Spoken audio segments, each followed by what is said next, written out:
साथियों नमस्कार। आज हम कार्तिक मास की चतुर्थ तिथि को करवा चौथ की कहानी सुनाएंगे।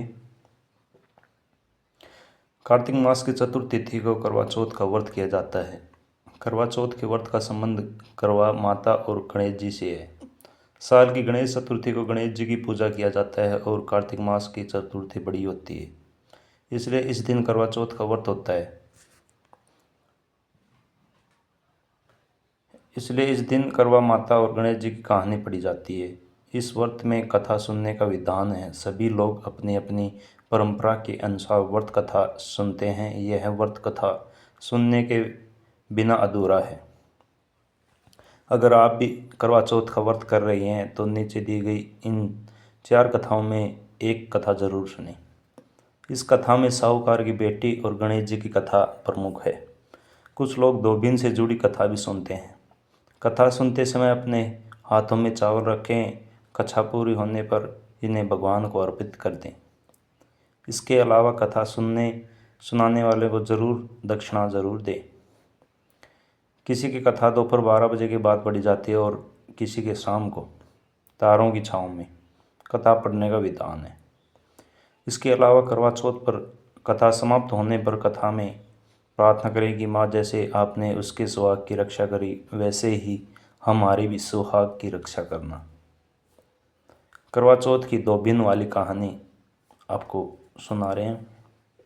करवा नाम की एक पतिव्रता धोबिन अपने पति के साथ तुंगभद्रा नदी के किनारे रहती थी।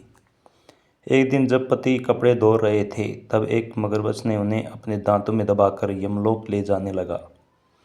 पति की पुकार सुनकर करवा वहां पहुंची और मगर को कच्चे धागे से बांधकर यमराज के पास ले गई।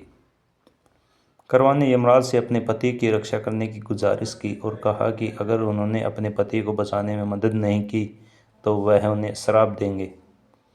करवा के साहस से डरकर यमराज ने मगर को यमलोक भेज दिया और पति को दीर्घायु होने का वरदान दिया। मान्यता है कि तब से कार्तिक कृष्ण की चतुर्थी को करवा चौथ व्रत रखा जाने लगा। करवा चौथ के व्रत में सुहागिन महिला व्रत करवा माता से प्रार्थना करती है, जैसे उन्हें अपने पति को मृत्यु के मुंह से वापस निकाला था वैसे ही उन्होंने सुहाग की भी रक्षा करी। साहूकार के 7 बेटों और 7 बेटियों वाली कथा। एक साहूकार के 7 लड़के और एक लड़की थी। साहूकार के बेटे अपनी बहन से बहुत प्यार करते थे। साहूकारनी के साथ उनकी बहुओं और बेटी ने चौथ का व्रत रखा था। चौथ का व्रत में चांद देखकर ही व्रत खोलते हैं। रात को जब साहूकार के लड़के भोजन करने लगे तो उन्होंने अपनी बहन से भोजन के लिए कहा। इस पर बहन ने बताया कि आज उसका व्रत है और वह खाना चंद्रमा को अर्घ्य देकर ही व्रत खोल सकती है और कुछ खा सकती है। सबसे छोटे भाई को अपनी बहन की हालत देखी नहीं गई और वह दूर पेड़ पर एक दीपक जलाकर चलने की ओट में रख देता है। दूर से बहन को दिखता है चलने की ओट में रखा दीपक चांद की तरह उगता लगता है। ऐसे में वो ऐसा लगता है जैसे चतुर्थी का चांद हो। बहन ने अपनी भाभी से भी कहा कि चंद्रमा निकलाया व्रत खोल लें, लेकिन भाभियों ने उसकी बात नहीं मानी और व्रत नहीं खोला।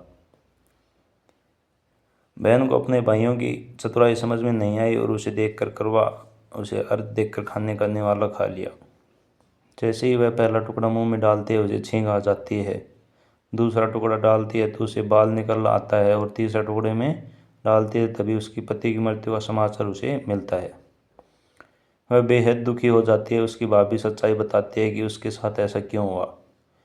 व्रत गलत तरीके से टूटने के कारण माता करवा उसे नाराज हो गई है।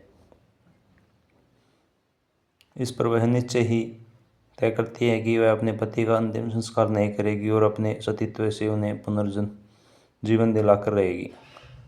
शोकातुर होकर वह अपने पति के शव को लेकर 1 वर्ष तक बैठी रही और उसके ऊपर उगने वाली घास को इकट्ठा करती रही।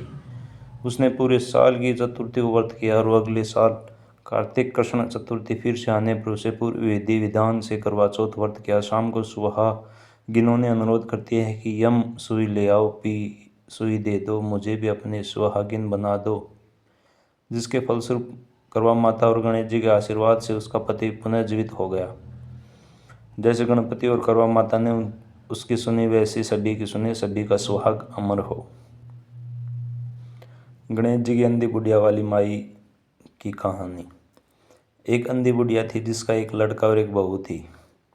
वह बहुत गरीब थी। वह अंधी बुढ़िया माई नित्य प्रतिदिन गणेश जी की पूजा और चौथ का व्रत करती थी। माई की पूजा से प्रसन्न होकर एक दिन गणेश जी भगवान उसे दर्शन दिए और बोले कि बुढ़िया माई, तू रोज निस्वार्थ भाव से मेरी पूजा करती है, जो चाहे सो मांग ले। बुढ़िया माई बोली, हे विघ्नहर्ता गणेश जी भगवान, मुझे तो मांगना नहीं आता, सो क्या मांगूं। तब गणेश जी भगवान बोले कि माई, मैं कल आऊँगा, तू अपने बहू बेटे से पूछ कर मांग ले। तब बुढ़िया ने अपने बेटे बहू से पूछा तो बेटा बोला कि माँ धन मांग ले, और बहू ने कहा कि माँ पोता मांग लो। बुढ़िया सोचा कि बेटा बहू तो अपने अपने मतलब की बात कर रहे हैं। उस बुढ़िया ने पड़ोसिन से पूछा तो पड़ोसिन ने कहा कि बुढ़िया माई, तेरी थोड़ी सी जिंदगी बची है, तू क्यों मांगी धन और क्यों मांगी पोता। तू तो केवल अपनी आंखें मांग ले, जिससे तेरा जीवन सुख से व्यतीत हो जाए। उस बुढ़िया माई ने बेटे बहू तथा पड़ोसिन की बात सुनकर घर में जाकर सोचा, जिससे बेटा बहू भी खुश हो जाए और मेरा भी भला हो, वह भी मांग लूँ। जब गणेश जी दूसरे दिन भगवान आए, बोले, बुढ़िया माई मांगा ले।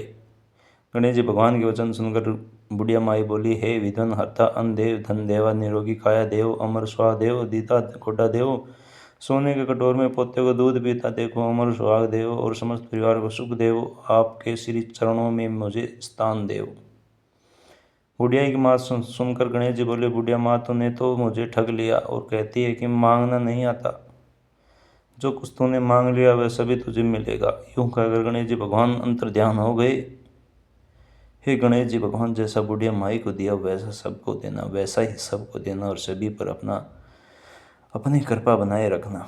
जय हो गणेश जी महाराज की जय हो। करवा चौथ माता की जय हो। आपको ये कहानी सुनकर एवं कथा सुनकर अच्छी लगेगी। हमारे YouTube channel zero brain radio पर आपका सभी का स्वागत है। सब्सक्राइब करें, लाइक करें और शेयर ज़रूर करना न भूलें। धन्यवाद साथियों।